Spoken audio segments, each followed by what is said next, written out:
Sa pagsapit do ng ika-100 at 11 anibersaryo, ang pagkakatatag ng Iglesia ni Cristo sa mga huling araw, handog po namin ang pagpupuri at pagpapasalamat sa ating Panginoong Diyos, hayag na hayag ang kahanga-hanga na parada ng mga tagumpay na Kanyang ipinagkaloob at patuloy pang ipagkakaloob sa Kanyang banal na Iglesia.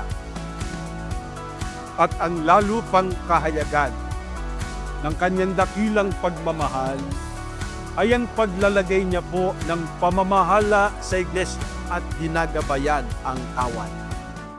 Marami mang mga pagsubok at mga suliranin na mamalagi pa ring matatag sa pananampalataya ang mga kapatid, anuman ang danasin. Ang patuloy na pagdami ng mga ministro at manggagawa at mga may tungkulin na nagmamalasakit at nagmamahal sa Iglesia ay hindi mapigil. Sapagkat ang layon ay lalong sinupi ang mga kapatid upang ang bawat isa ay mamalaging matatag sa loob ng Iglesia. Patuloy pang dumarami at lalong tumataas ang uri ng mga aktibidad, ng mga kapisadang pansambahayan na hindi lamang nagdudulot ng ligaya, kundi ng lalong kasiglahan sa bawat isa. At bunga ng pakikipagkaisa ng mga kapatid sa lalong pinaigting na pagpapalaganap ng mga salita ng Diyos, ang Iglesia ay lalo pang lumaki at lumawak. Ano pat, lumaganap na sa buong daigdig. Kabanghab-mangha rin ang walang tigil na pagpapatayo ng mga nagagandahan at naglalakihang gusaling sambahan at ng iba pang mga edifisyo saan mang panig ng mundo. Ang walang humpay na pagtulong ng Iglesia sa mga taong nangangailangan, tulot po ng tumitinding kahirapan, mga kalamidad o digmaan, ay mga pangyayaring nakatala na sa kasaysayan at kailanmay hindi malilimutan.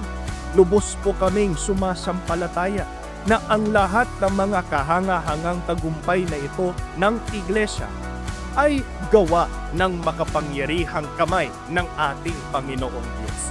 Lalo lamang tumitibay ang aming pag-asa.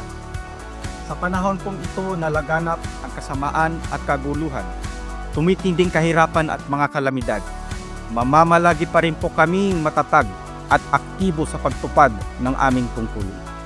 We will remain active in attending in our worship services. We will continue to uphold the intensive renewal of life. We will never stop in participating in the intensive works of propagation. We will continue to unite with the activities of the Christian family organizations and to make sure that we will remain united with the church administration in the many endeavors of the church. Because our desire is to please our Lord God. Sa ating pong pinakamamahal na tagapamahalang pangkalahatan ng Iglesia ni Cristo, ang kapatid na Eduardo V. Manalo, at sa ating pangalawang tagapamahalang pangkalahatan, ang kapatid na Angelo Eranio V. Manalo, at sa lahat po ng mga kapatid sa buong mundo, Happy 111th anniversary po! We love you po!